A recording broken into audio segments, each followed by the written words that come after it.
Hello అండి. అందరికీ నమస్తే. రీసెంట్‌గా హీరో 'ప్రభాస్' గారు సినిమాల జోరు అనేది పెంచేయడం జరిగింది. 'రాజసాబు', 'డిబేట్ టాక్' తర్వాత సినిమాల రేంజ్ మారిపోవడానికి ఛాన్స్ గూడా అవకాశం ఇచ్చింది. రీసెంట్‌గా ఇప్పుడు 'ప్రభాస్' గారు 'ఫౌజీ' షూటింగ్ అనేది స్టార్ట్ చేయడం జరిగింది. అలాగే 'సందీప్ రెడ్డి వంగ' డైరెక్షన్‌లో 'స్పిరిట్' మూవీ గూడా స్టార్ట్ చేయడం జరిగింది.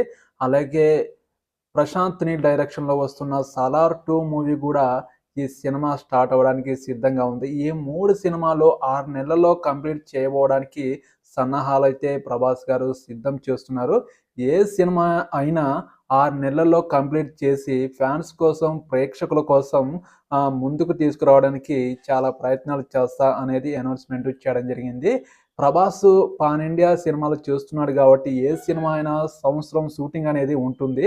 అందువల్ల త్వరగా సినిమాలనేవి కంప్లీట్ చేసుకొని, ఏదైనా సినిమా చేసినా 6 నెలల్లో కంప్లీట్ చేసుకొని, ప్రేక్షకుల ముందుకు తీసుకురావడానికి సిద్ధం చేస్తున్నాడు. ఇప్పుడైతే ప్రభాస్ గారు 'అను రావిపూడి' డైరెక్షన్‌లో 'ఫౌజీ' అలాగే 'సందీప్ రెడ్డి వంగ' డైరెక్షన్‌లో 'స్పిరిట్' అలాగే ప్రశాంత్ నీల్ డైరెక్షన్‌లో 'సలార్ 2' ఈ 3 కంప్లీట్ చేసుకొని 6 నెలల్లో మన ముందుకి రావడానికి సిద్ధమైతే అవుతున్నాడు. మీరేమంటారు ఫ్యాన్స్? ప్రభాస్ కోసం, ప్రభాస్ సినిమాల కోసం ఒక కామెంట్ సెక్షన్‌లో కామెంట్ చేయండి. ఈ వీడియోకి ఒక లైక్ చేయండి. నా ఛానెల్‌ని ఎవరైనా సబ్స్క్రైబ్ చేసుకునే వాళ్ళుంటే ప్లీజ్ సపోర్ట్ చేయండి, సబ్స్క్రైబ్ చేయండి. ఓకేనండి. బాయ్.